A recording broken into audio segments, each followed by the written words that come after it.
Bien, comenzamos entonces la clase solamente recordando algunas de las cosas destacadas de la clase anterior, para que podamos engancharlo en los nuevos conceptos. Nosotros estamos desarrollando el tema de enzimas que termina hoy. Este va a ser el tema más lo que estamos viendo, más los anteriores, motivos de la evaluación del día miércoles 8. Nosotros vimos la clase pasada en este gráfico energético en la que se grafica la energía libre de Gibbs y un progreso de la reacción que se mide con cualquier parámetro, por ejemplo, la formación de productos, y que dibuja una curva en donde muestra que la diferencia de energía basal entre el sustrato o los reactivos y el producto libera energía libre. Esa energía libre se llama energía libre estándar y es de signo negativo cuando la reacción es favorable energéticamente.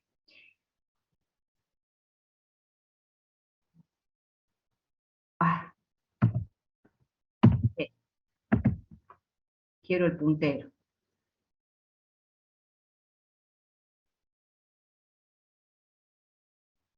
Entonces, esta diferencia de energía, este salto de energía, habla del equilibrio de la reacción, la posibilidad energética favorable o no que los reactivos pasen a producto.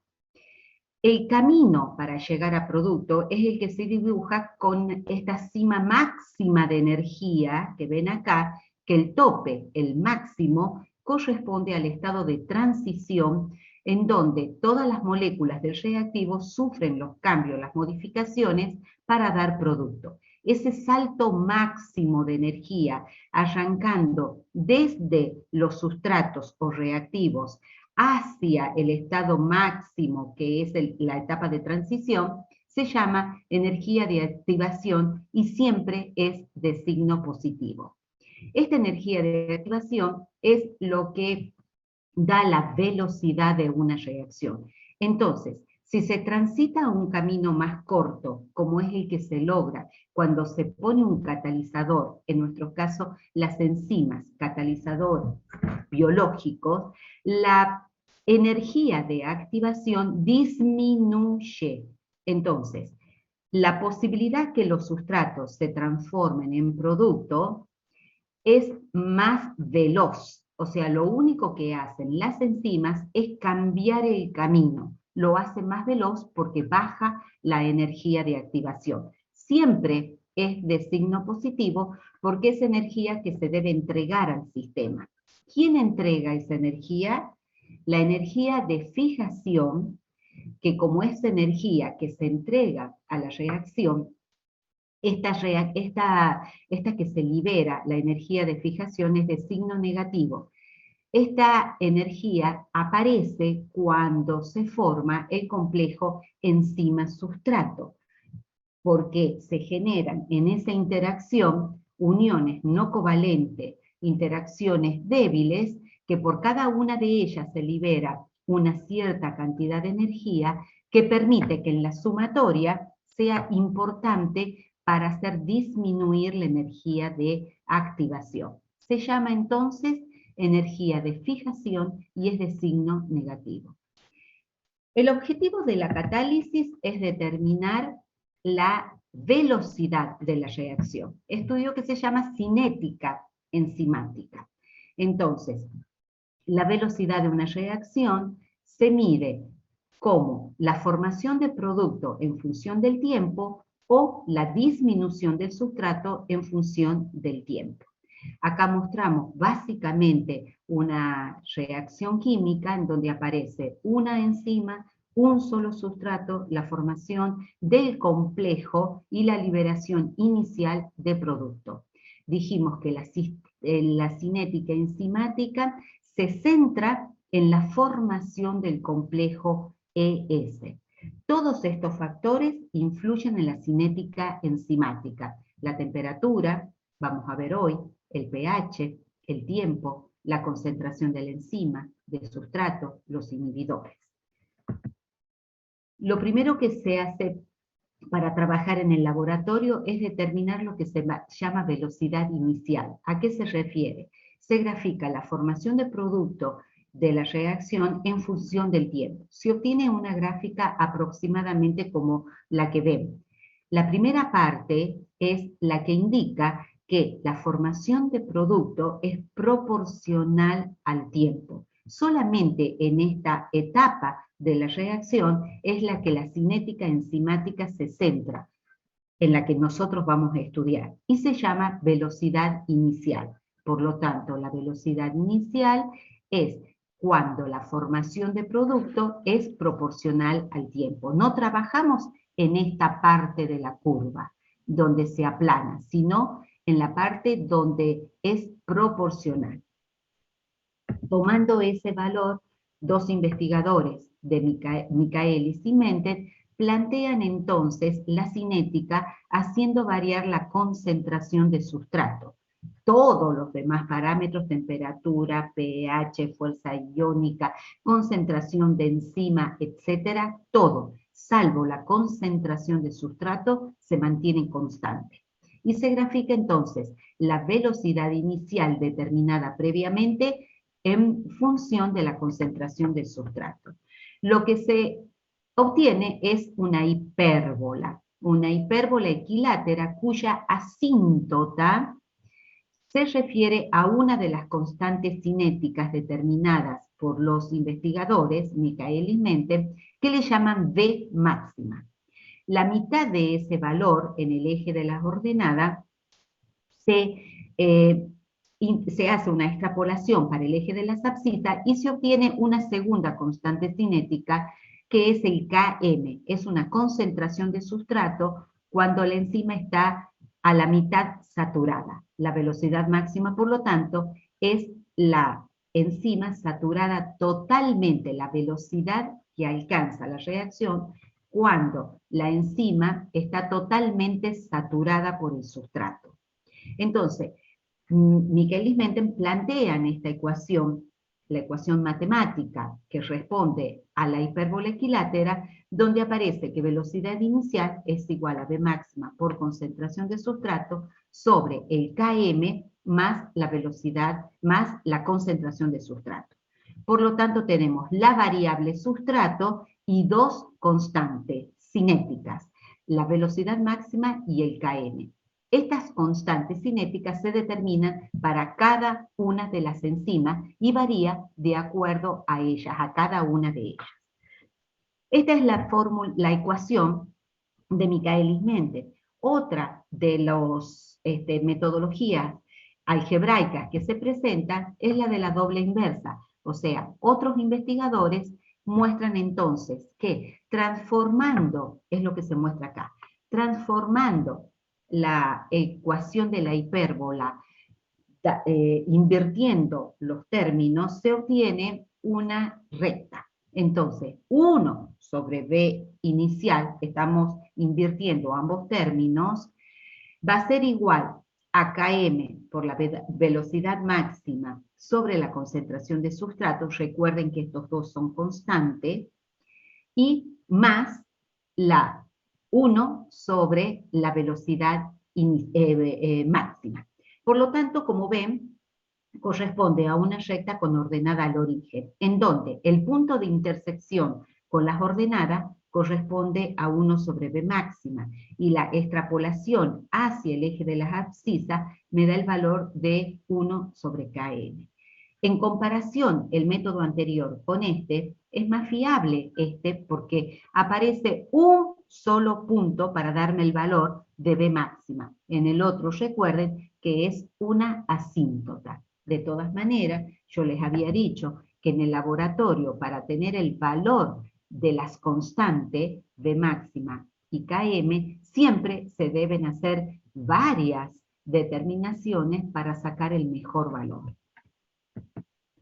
¿Qué significa Km y qué significa B máxima?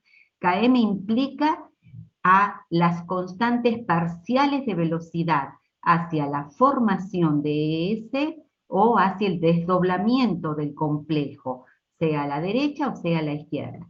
Entonces, acá se muestra la relación del Km con las dos constantes parciales en el numerador y en el denominador la formación K1.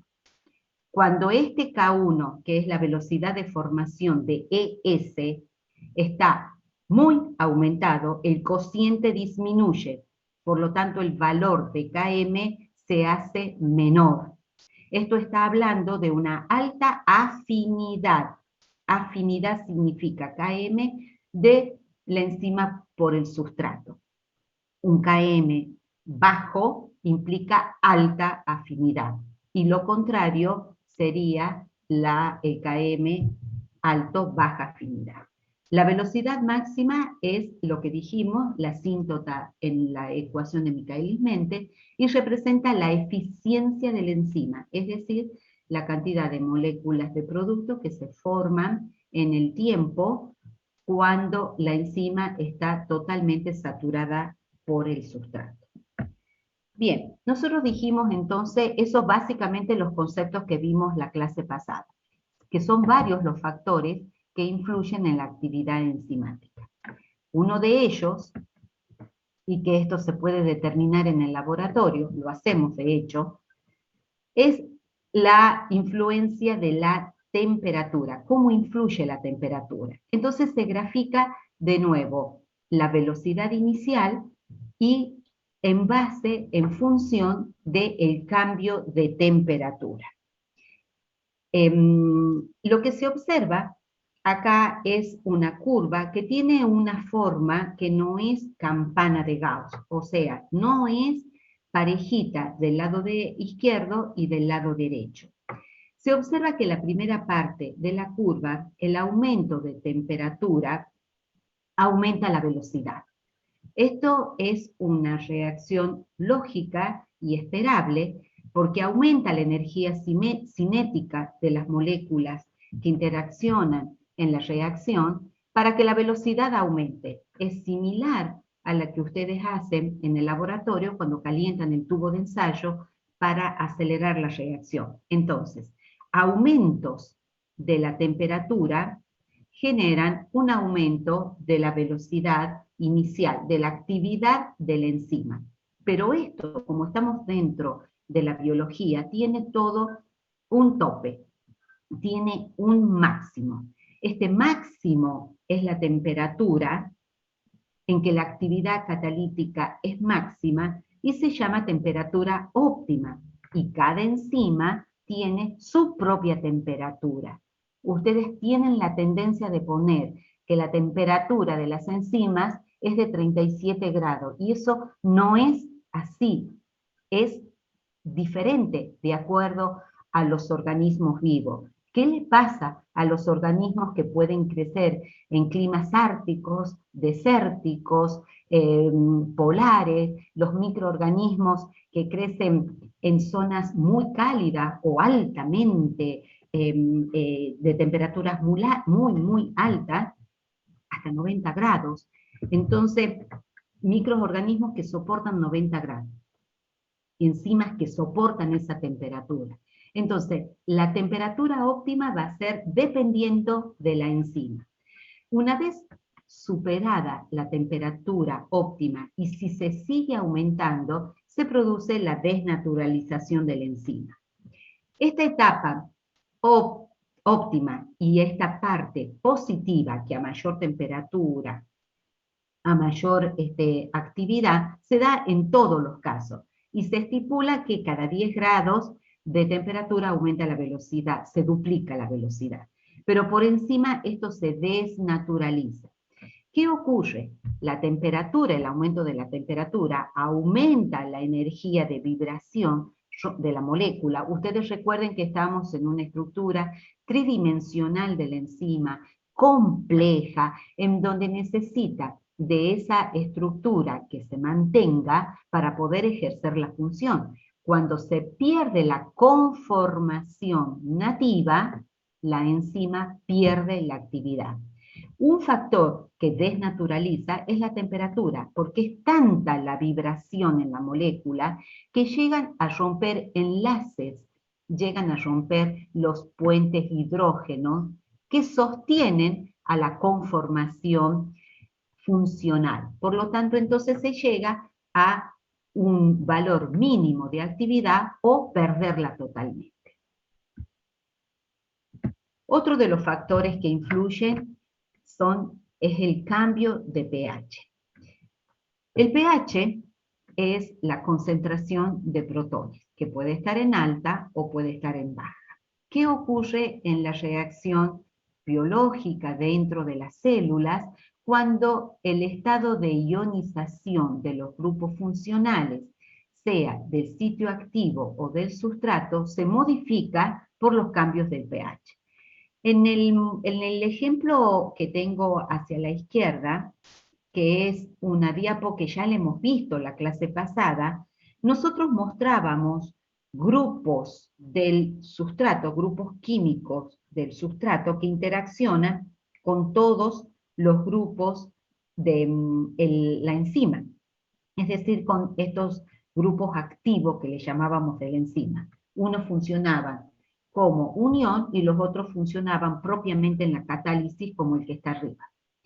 Entonces, fíjense, si aumenta la concentración de iones, de protones, es decir, que baja el pH, supongamos, este grupo carboxilo que entró con carga negativa, se protona, deja de ser un grupo apto para este residuo de aminoácido que tiene carga positiva, porque en todo caso no va a tener la interacción iónica, la interacción eléctrica, de estos dos grupos, que en este caso óptimo está negativo uno y positivo el otro, es decir, por atracción de cargas. Entonces, esto explica por qué la variación de pH altera lo que dice aquí, estado de ionización de grupos funcionales, ya sea o del sustrato o de la enzima. La gráfica que se tiene hacia la derecha muestra tres curvas que pertenecen a distintas enzimas para mostrar la diferencia de pH que presentan de acuerdo a la función. Miren, por ejemplo, la pepsina, enzimas digestivas, tienen un pH óptimo de aproximadamente 2. Acá se habla de un rango de pH, y por fuera de ese rango, ya sea hacia pHs menores o mayores, la actividad de la enzima se va perdiendo. Es decir, que volvemos a tener una desnaturalización de la enzima, porque el estado de ionización, si los pH son extremos, también van a alterar la conformación nativa de la enzima. Entonces se muestra acá una enzima digestiva cuyo pH óptimo es de 2. Miren, por ejemplo, la amilasa salival, que aumenta hasta aproximadamente 7, y la tripsina entre 8, entre 9, que son las enzimas que funcionan a nivel del borde. Estos son nada más que ejemplos, y tengan en cuenta que tanto la temperatura como el pH va a depender de la enzima que se estudie. Entramos entonces ahora a otros de los factores que influyen en la actividad enzimática. En este caso son los inhibidores. Los inhibidores son moléculas, como su palabra lo indica, que inhiben la actividad de la enzima. Se hacen más lentas, y algunos la detienen totalmente, o sea, la anulan. Estos inhibidores pueden ser de dos tipos: los irreversibles, que significa que el inhibidor se combina con la enzima de manera irreversible con uniones covalentes, es decir, forma enzima e inhibidor una asociación muy estable que no se puede romper, no puede liberar a la enzima libre y funcional.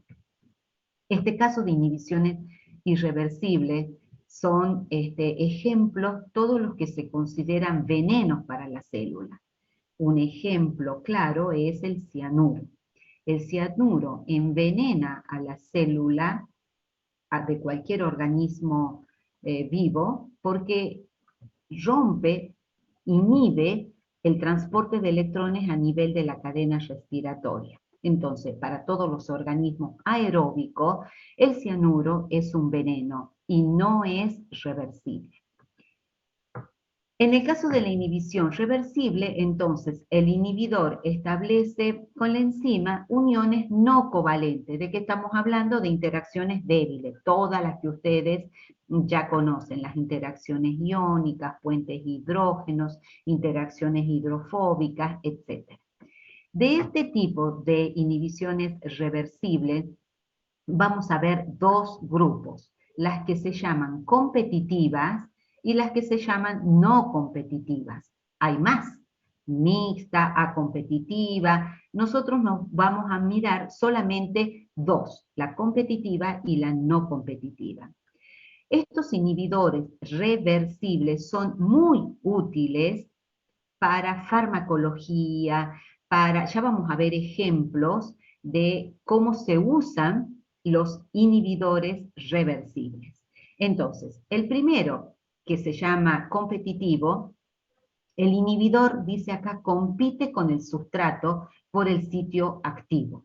Entonces, desde ya me está indicando que la estructura química del inhibidor y del sustrato van a ser similares. En la no competitiva, no. El inhibidor tiene una estructura química diferente del sustrato y tiene un sitio de unión en la enzima diferente al sustrato. No entra en el sitio activo. Entonces veamos acá con los esquemas. Miren en el de la derecha, acá está exactamente lo mismo en el de la izquierda, y lo explico acá. En celeste se muestra la enzima con el sitio activo para el sustrato. Entonces, el sustrato ingresa en su sitio activo, establece las interacciones no covalentes, hace la catálisis, y este complejo obviamente es el que rinde el producto.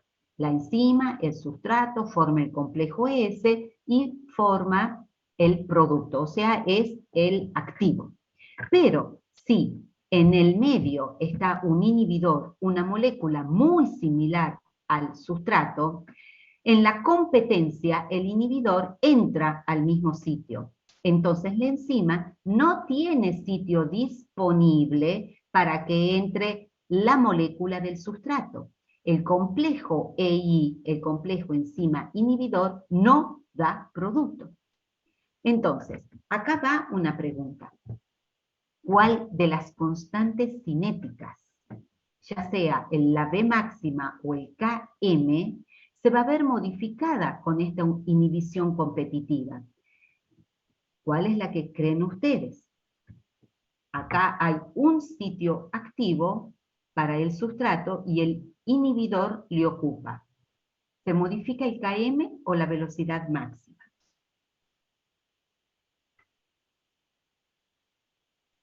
El KM. KM, profesora. ¿Por qué dice usted el Km? Porque la velocidad máxima va a demorar un tiempo más en llegar, pero va a llegar.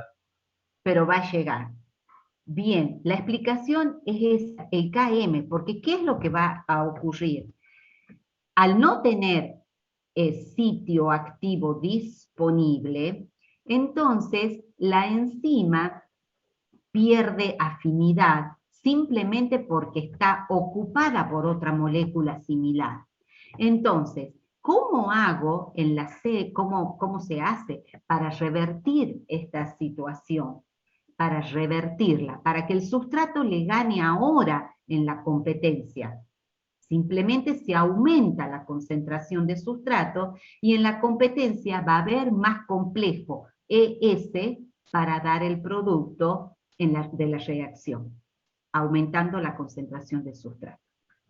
Miren lo que ocurre en la cinética. Hacia la derecha muestro el gráfico de Michaelis-Menten y hacia la izquierda el de la doble recíproca, es decir, las dos interpretaciones algebraicas de la cinética. Entonces se ve que lo que está en azul está sin inhibidor y alcanza la velocidad máxima.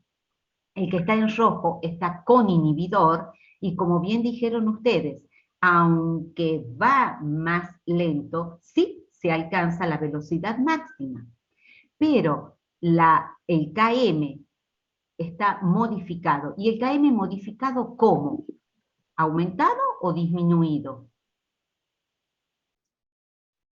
Aumentado. Aumentado, porque siempre es relación inversa. Entonces, cuando está aumentado el KM, está hablando que ha perdido afinidad, ha disminuido la afinidad de la enzima por el sustrato. En la que está a la izquierda se muestra la otra interpretación y fíjense, tienen un punto de intersección las dos reacciones, la que tiene inhibidor y la que no tiene inhibidor. Están en un solo punto indicando que no varía la velocidad máxima. Mientras que el KM sí está modificado. ¿Y cómo modificado? Aumentado. Aumentado. Entonces no se olviden que en esta gráfica la interpretación es doble recíproca, quiere decir que las variables, lo que estamos observando, están en el denominador, Entonces acá, un KM alto significa un cociente más pequeño. ¿Está claro? Sí, profe. Bien. Sí, profe. Bien, entonces, esto es lo que dice abajo, lo que habíamos deducido de la diapo anterior, que el inhibidor competitivo aumenta el KM porque la hace menos afín, la V máxima no se modifica y ese efecto de inhibición competitiva se revierte aumentando la concentración del sustrato. O sea, todo esto es lo que ya hemos dicho y hemos deducido. Yo les había dicho que hay ejemplos de las inhibiciones competitivas, muchos ejemplos. Solamente le muestro dos, por eso he puesto ejemplo 1 y ya vamos a ver el que sigue. En farmacología, uno de los más destacados es el uso de la penicilina. La penicilina, estructuralmente, químicamente, se parece a una cadena lateral peptídica que tiene la pared de las bacterias, la pared de estos microorganismos. Esa pared está formada por esta polisacárido que se llama peptidoglicano, no importa. Pero tengan en cuenta que la penicilina estructuralmente se parece a un pedacito de esta molécula que forma la pared. Entonces, cuando aparece la penicilina y se une a la enzima, que es lo que está en rojo, las moléculas verdes, las pelotitas verdes, es la penicilina, y se unen a la enzima, detiene la formación de este polímero, detiene porque se une de manera competitiva y no permite que avance la síntesis de la pared bacteriana. Por lo tanto, no puede formar la pared y la bacteria muere. Solamente peptidoglicano aparecen en estos microorganismos. Por eso la penicilina es puntual para detener y matar los microorganismos bacterianos de este tipo. Eso es una inhibición competitiva. En base a eso aparece la penicilina. Miren otro ejemplo. A esto para los agrónomos. El ejemplo 2 es el mecanismo del glifosato.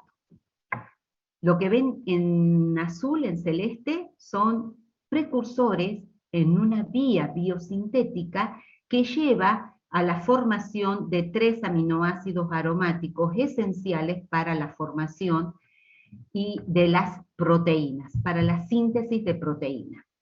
La fenilalanina, la tirosina y el triptofano. Una de las enzimas que participa en esa vía, que utiliza dos sustratos, esta molécula de shikimato 3-fosfato y PEP significa fosfoenolpiruvato, molécula que la vamos a retomar la semana que viene cuando estudiemos la glucólisis. La enzima que está acá y que cataliza este paso para que continúe la vía es inhibida por el glifosato, porque la molécula del glifosato, que se muestra acá abajo, tiene una estructura similar al sustrato fosfenolpiruvato. Entonces, cuando aparece el glifosato, inhibe a la enzima, se frena la vía, no hay síntesis de aminoácidos aromáticos y por lo tanto tampoco hay síntesis de proteína y la planta muere.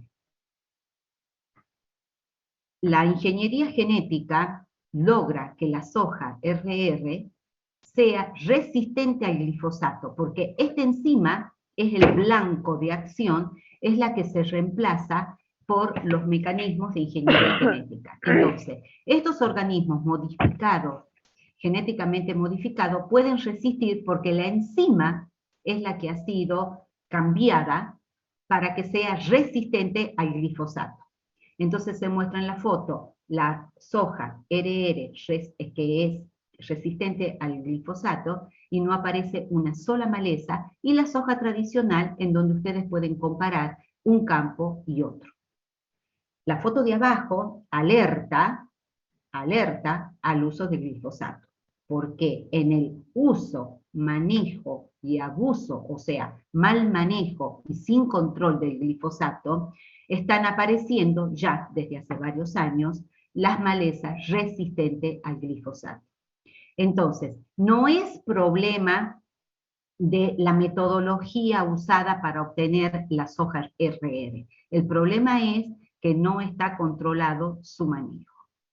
De acá hay muchísimas cosas para conversar que no es objeto de nuestra materia, pero sí es objeto de nuestra materia que ustedes logren incluirla a la química biológica, a la bioquímica, dentro de la célula, para poder entender estos procesos que a diario lo van a ver. Sigamos entonces y nosotros, Moni, no tenemos esa enzima, así que es como que el glifosato no actuaría sobre los animales porque no la tenemos esa enzima directamente. La enzima esa sintetiza, como bien dice Belén, y yo les expliqué, los aminoácidos aromáticos. Esos aminoácidos que le acabo de mostrar se llaman esenciales para los humanos porque no son capaces de sintetizarlos. Entonces, deben haber visto en la materia anterior, en la orgánica, que de la lista de aminoácidos de los 20 proteicos, hay algunos que sí o sí se deben ingerir en la dieta. Esos son los llamados esenciales porque el organismo no es capaz de sintetizarlos. Miren ustedes que los vegetales sí los pueden sintetizar a los aromáticos. Nada más que está detenida esa síntesis cuando aparece el herbicida glifosato. En la inhibición no competitiva, les explico acá a la derecha porque lo que está a la izquierda es lo mismo.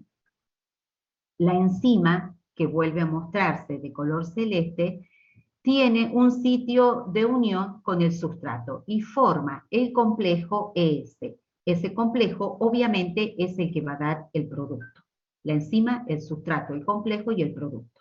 La enzima sola puede recibir al inhibidor, porque tiene un sitio diferente al activo, o puede recibirlo al inhibidor aún cuando tiene el sustrato unido, porque de nuevo, insisto, es un sitio diferente, entonces puede entrar con la enzima sola o con la enzima que ya tiene contenido el sustrato. En cualquiera de estos casos, enzima con inhibidor o esta fórmula ternaria de enzima, sustrato e inhibidor, no pueden dar producto. ¿Por qué? Porque aunque está unido el sustrato, al aparecer el inhibidor, hace un cambio conformacional que traba a la enzima para que pueda acomodarse al estado de transición y generar el producto.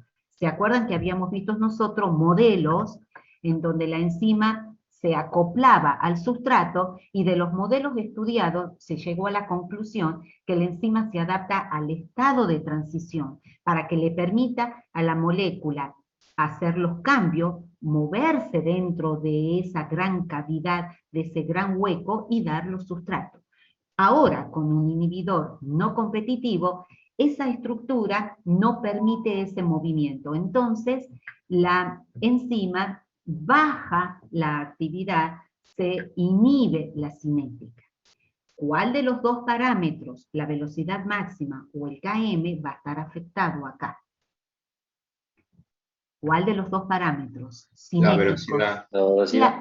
Exactamente, en este caso la velocidad máxima. A ver, tenemos que distinguir entre velocidad de la reacción, que por llamarse inhibidores está menor, y tenemos que distinguir de la velocidad máxima, que es un parámetro, una constante cinética. Entonces, la velocidad máxima, esa constante cinética, va a estar, es la que está en baja, está disminuida, porque este complejo ternario no es funcional para que rinda producto, pero no está afectado el Km, porque sigue encontrando el sustrato el sitio activo de la enzima.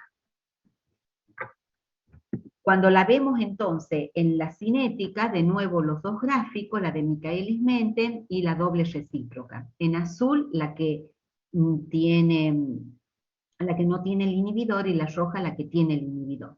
Entonces, comparten el mismo Km, pero la velocidad máxima es la que disminuye.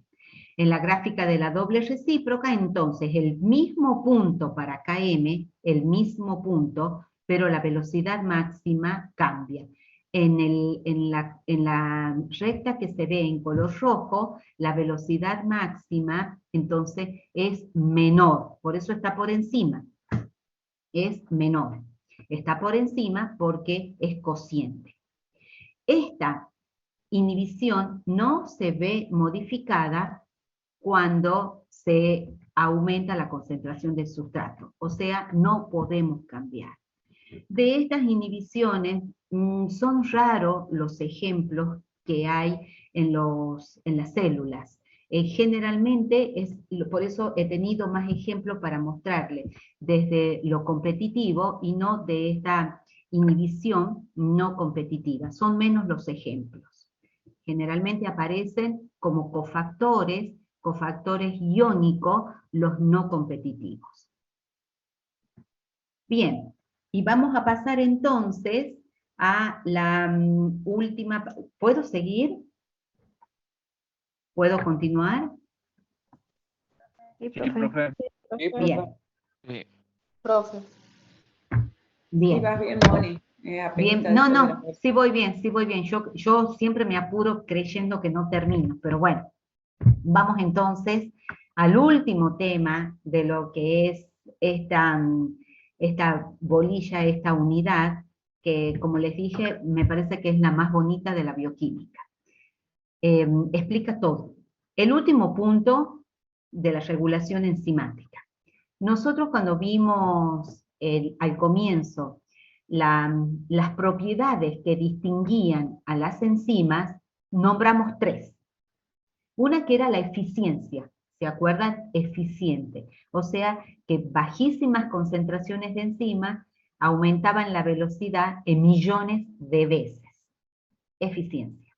Habíamos hablado de la especificidad, que ese sitio activo complejo de la estructura tridimensional era capaz de distinguir a su sustrato de un isómero, o sea, sumamente específico.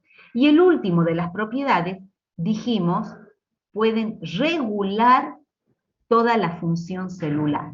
Y esto es clave en la célula, porque nosotros mostramos entonces una gran interconexión de procesos metabólicos que solamente pueden funcionar en la célula porque están las enzimas reguladoras. No todas las enzimas cumplen este rol. Algunas son las reguladoras y que se encuentran en puntos clave de las vías metabólicas.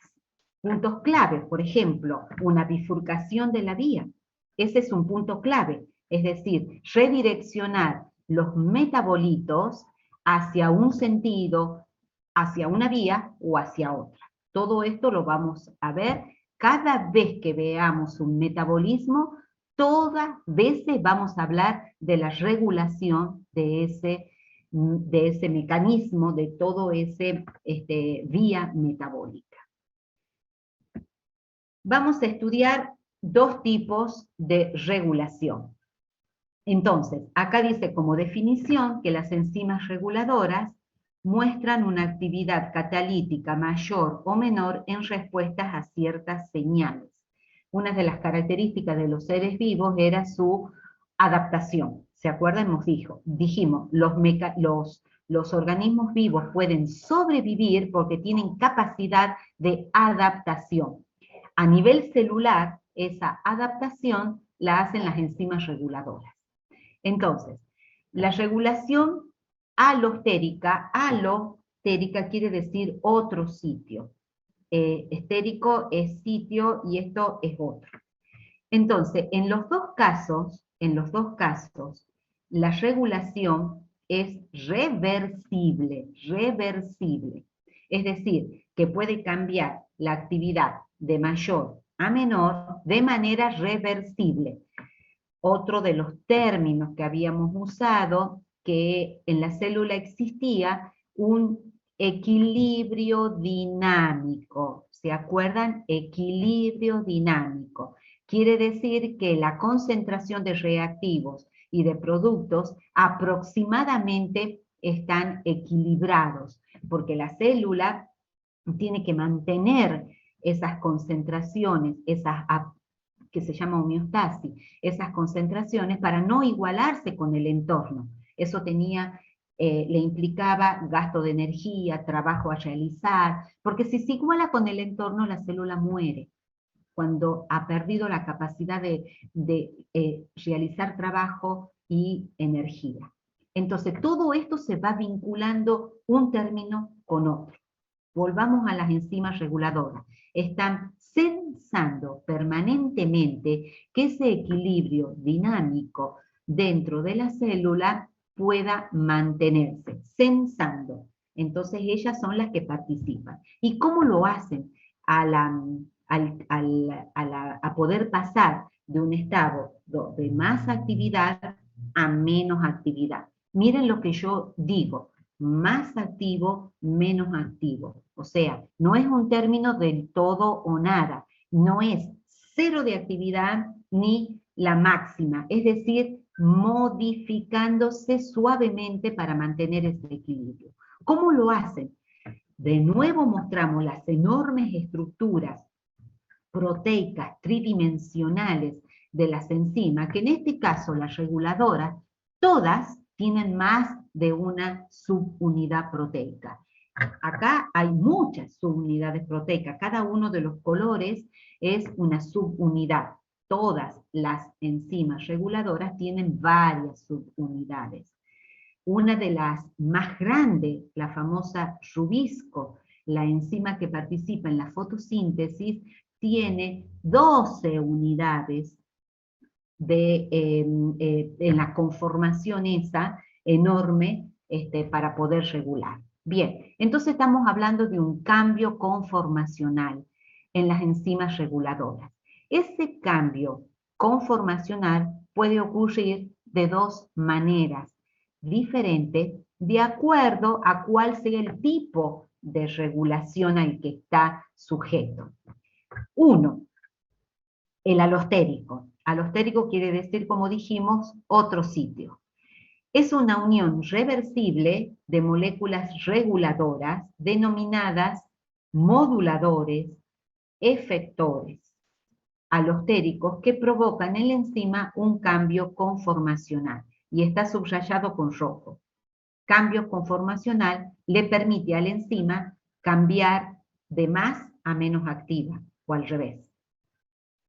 En la modulación covalente aparecen grupos de átomos que se unen covalentemente a la enzima y provocan el cambio conformacional. ¿Cuál es la similitud? Cambio conformacional en los dos tipos de regulación. ¿Cuál es la diferencia? Acá son moléculas que establecen interacción no covalente, interacciones débiles, y en el siguiente, en el otro, la unión del grupo de átomos es covalente con la enzima. Covalente con la enzima. Esa es la diferencia y esta es la similitud.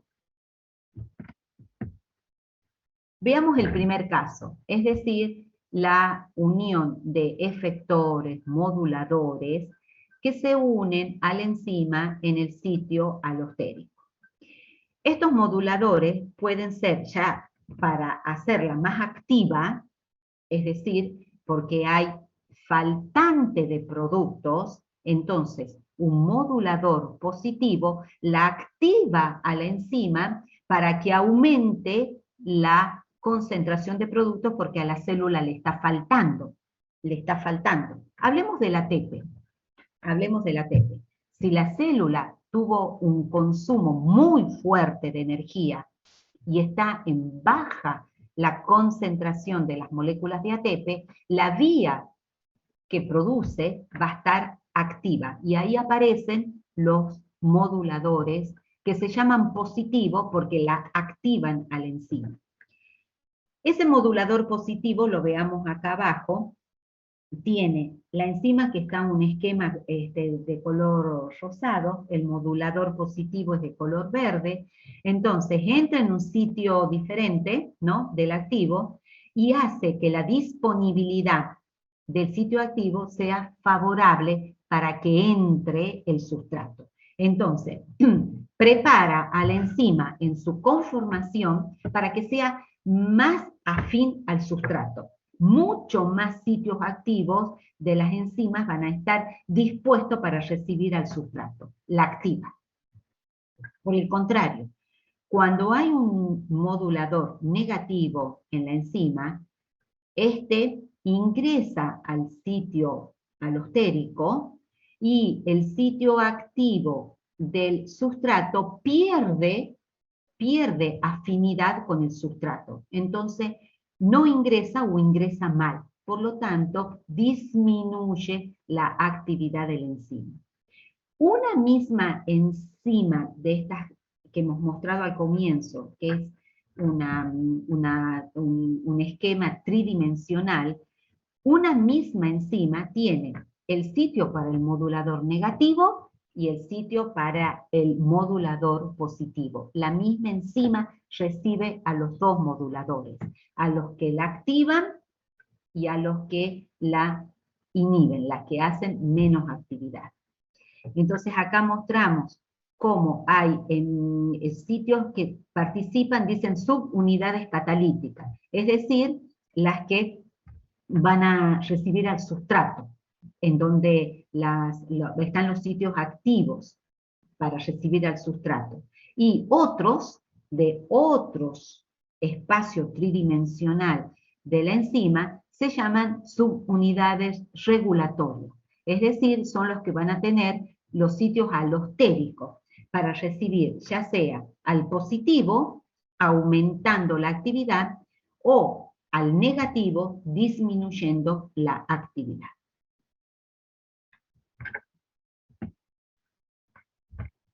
Vamos a la regulación por modificación covalente. Entonces, dijimos que las regulaciones se parecen en el sentido básico y fundamental en donde las enzimas reguladoras cambian la conformación. Y se distinguen en la forma en que cambian, cuál es el motivo que hace que exista el cambio de conformación. Acabamos de ver entonces la alostérica, donde moléculas ingresan a sitios diferentes del sitio activo. Esa interacción, dijimos, es por interacciones no covalentes, por interacciones débiles de la enzima con su modulador. En el caso de la modificación covalente, diferentes grupos, fosfatos, fosfoadenilatos, como está acá ejemplificado una MEPE, o ADPs, o sea, moléculas que tienen uniones covalentes con grupos fijos de las proteínas, es decir, con grupos fijos de los residuos de aminoácidos. Otros ejemplos son que se unan metilos, adenilos, uridilos, es decir, cualquiera de los ejemplos de estos grupos que se pueden unir covalentemente a la enzima, provocan el cambio conformacional. Acá miren, decimos que es unión covalente porque es este grupo fosfato unido a un residuo de oxidrilo de una enzima. Lo mismo acá, un residuo de oxidrilo de uno de los aminoácidos esos funcionales reciben al AMEP. Y acá un grupo amino de los residuos aminoácidicos recibe al grupo ADP. Concretamente, nosotros, una de las enzimas que vamos a ver en el metabolismo regulada por modificación covalente se llama glucógeno fosforilasa. Esta enzima la vamos a estudiar la otra semana. Entonces, acá simboliza que es un polímero de glucosa, en este caso el glucógeno. Un polímero de glucosa donde todas las unidades están unidas mediante una unión alfa 1,4. La enzima rompe esas uniones alfa 1,4 liberando un polímero acortado en una unidad y una unidad de glucosa se libera como glucosa 1-fosfato. No me detengo acá porque lo voy a retomar la semana que viene. ¿Qué es lo importante? Esta enzima, que se llama glucógeno fosforilasa, expone, en este esquema estamos simbolizando a la enzima con 2 unidades proteicas, expone residuos de aminoácidos, que en este caso es el aminoácido serina.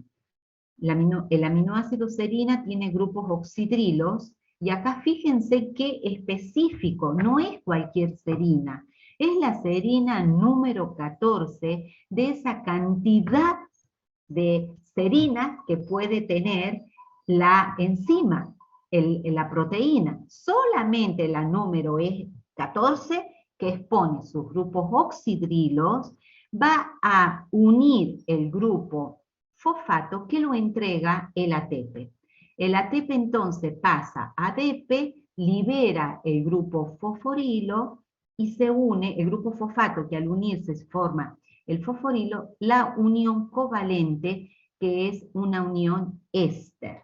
Esta unión es entre el oxidrilo y el grupo fosfato. Entonces queda la enzima que participa de esta acción, se llama fosforilasa quinasa. Quinasa son las enzimas que fosforilan a las moléculas. Entonces, esta enzima une a la enzima glucógeno fosforilasa al grupo fosforilo y pasa de menos activa a más activa cuando está fosforilada.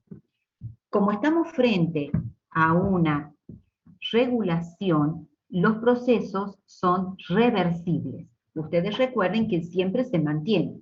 Entonces, cuando necesita estar menos activa, esos grupos se rompen por hidrólisis. ¿Quién hace esa ruptura hidrolítica del enlace covalente, del enlace éster? Es una fosfatasa. Es la fosforilasa fosfatasa. Rompe el enlace éster, libera los grupos fosfato y revierte hacia la forma menos activa. De esa manera, la enzima glucógeno fosforilasa avanza hacia la formación de los productos más o menos de acuerdo a las necesidades de la célula. Este polímero que es el glucógeno es un polímero de reserva energética en las células animales. Es una manera de guardar la glucosa en un polímero que es el glucógeno. Entonces, ¿cuándo se va a romper? ¿Cuándo va a liberar glucosas al medio de acuerdo a las necesidades? Si no, sigue como reserva energética. Cuando la célula lo demanda, libera unidades de glucosa para mantenerla a la célula activa. Entonces ese proceso de cambio de menos activa a más activa se hace por la unión de grupos que en este caso es el grupo fosfato, que se une o se libera de acuerdo a las necesidades. Fíjense que este es una enzima y esta es una enzima. Es decir que la enzima quinasa tiene como sustrato a otra enzima. La fosfatasa tiene como sustrato a esa enzima. O sea, intervienen enzimas que unen sustrato, unen fosfato, o lo liberan desde la propia enzima. Eso es muy llamativo en la biología. Tienen entonces como sustrato a otra enzima.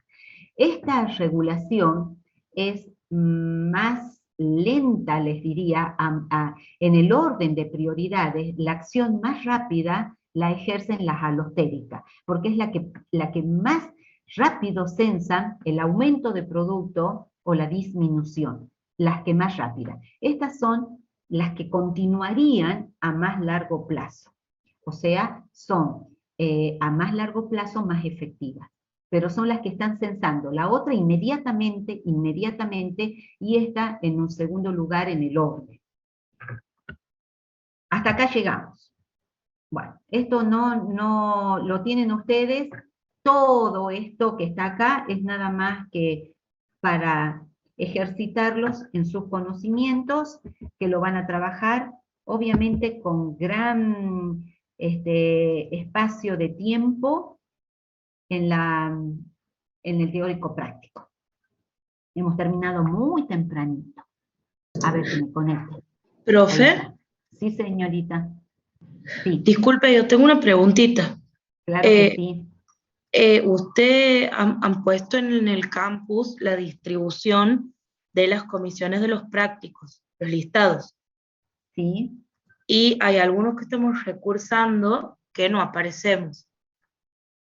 No sé si porque por todo el tema del CIU, que no nos han cargado la Sí. correlativa de orgánica y eso. Sí, yo estuve, sí, a ver María, vos, dale. No, explicarles, Moni, vos los del CIU. Después les explico yo los Sí. de los grupos. Bueno, yo estuve ayer en la facultad para averiguar la situación del CIU. El CIU está demorado para todas las carreras, para todas las materias. Entonces, todavía para los alumnos de veterinaria no han sido cargados las materias correlativas del primer cuatrimestre. Es decir, que ustedes sí van a poder rendir la evaluación de la semana que viene, aunque no figuren en el CIU, porque es un problema no de ustedes, sino de la facultad. Otro problema que habían planteado la clase pasada es con respecto a los que han renunciado a la regularidad. También lo consulté, también está demorado y hay una lista enorme de estudiantes que están en la misma situación. Eso no tan solo interviene sección alumnos, sino la parte de informática, que tiene que hacer un rastreo del alumno, darle de baja, volverlo a incluir, o sea, son trámites que todo está demorado en la facultad porque están sobrepasados, a pesar que están trabajando. La sección alumno trabajó durante todo el año pasado. Entonces, hay que tener paciencia. Para tranquilidad de ustedes, sí van a poder rendir la evaluación del día miércoles, los que estén anotados en el aula. Y ahora María les explica la otra parte del ingreso al aula. Perfecto, profe. Muchísimas gracias. Disculpa, ¿no? No, por favor, Candelaria, ahí en el chat pueden escribir los apellidos de aquellos alumnos y la carrera de los que no figuran en los grupos. Los grupos los armó el aula virtual automáticamente. Todavía nosotros no tenemos el listado del CIU. Y generalmente cuando arman los grupos, parece que tiene un filtro dependiendo del tiempo que no usan el aula. O sea que si en el aula hace 40 días que no está activa para el alumno, lo toma como un alumno inactivo para la distribución de los grupos. Entonces, no se preocupen que van a rendir todos, Yo seguramente voy a esperar hasta el lunes o martes para actualizar, una última actualización de los apellidos de todos ustedes, previo a que rindan el día miércoles, ¿sí? Pero es una cuestión del aula virtual con el tiempo que no ingresan al aula virtual, entonces los toma como alumnos inactivos para la distribución. Pero van a Profe. rendir todos los que estén en el aula virtual. Profe, la última consulta que le hago, porque yo no he estado en la clase del martes, es los lunes nos van a hacer como, no un práctico, sino como una evaluación general de lo que venimos viendo, porque, Los días perdón, lunes, ustedes tienen publicado un PDF que es una cartilla con los 6 trabajos prácticos, que en la pestaña de trabajos prácticos tienen publicada la cartilla. Hay una para veterinaria y hay una para agronomía. Esos trabajos prácticos son ejercicios. Hay preguntas de verdadero y falso, hay de cálculo, en este caso de enzimas hay problemas. vendrían a ser como los laboratorios, pero no presenciales, digamos. Exactamente. Nosotros el día Perfecto. lunes no los evaluamos, nosotros vamos a trabajar muy interactivamente con ustedes que asistan a los horarios de los TPE, y es por eso que la profe Belén les pedía la semana pasada que ustedes intenten hacer las preguntas, intenten resolver los problemas. Por supuesto que al intentar hacerlos le van a surgir algunas dudas. Bueno, esas dudas nosotros desde ahí vamos a trabajar en el TP. No es que vamos a ir resolviendo punto por punto y ustedes van a estar pasivamente y nosotros hablando. Como hemos hecho con Inorgánica, más o menos así. Supongo, porque no sé, no sé cómo han hecho, pero Sí, que sean muy interactivos. nos daban el TP, nosotros lo resolvíamos y después nos conectábamos para ejercicios muy puntuales que no habíamos entendido. Claro, los que no han entendido o que son disparadores de otras preguntas. Vamos a tratar en los TP siempre vamos a tratar de integrar, ahora bueno, es un tema básico de enzimas, pero ya a medida que vayamos viendo los otros temas, siempre vamos a hacer como hincapié en la integración de los diferentes metabolismos. O sea, va a tener como un trabajo que necesitamos que ustedes participen mucho. Y para eso, más allá de escuchar las clases teóricas, si ustedes van escuchando las clases teóricas y van participando y tomando sus apuntes a medida que la profe las va dictando, en este momento están en condiciones de resolver la mayoría de los ejercicios del TP de enzimas. Pueden sí tener obviamente dudas, y esas las vamos a resolver en los horarios de agronomía de los viernes o en los horarios de los lunes. Y ustedes pueden asistir. Mañana, profe? Mañana tiene agronomía a las 8 de la mañana y a las 18. Y el lunes tienen a las 8 de la mañana veterinaria y a las 11 de la mañana veterinaria. Y pueden asistir a las 2 horarios, a un horario o a ninguno. Nosotros les recomendamos que asistan, obviamente. Bien, eso no va a ser por lista, digamos, no va a ser No, como... no tomamos lista, o sea, ustedes se van a conectar en el link y nosotros vamos a empezar a conversar a ver qué dudas tienen, qué dificultades han... Pero por eso le pregunto, no es por apellido, un horario por apellido y otro... No, en el horario que vos quieras, no tiene nada que ver con los grupos. Bien, perfecto. Muchas los gracias. grupos son solamente para rendir el miércoles y son los horarios en que rinden para que el aula no se sature. Bien, muchísimas gracias, profe. Estos teóricos prácticos, Profe, cuando era presencial, los hacíamos obligatorios y ahora hemos decidido que no son obligatorios, pero es obvio que el que está en esos teóricos prácticos tiene mucho más herramientas para enfrentarse con el interrogatorio de los días miércoles, porque son los temas que los temas que vamos a charlar son los temas que se toman después.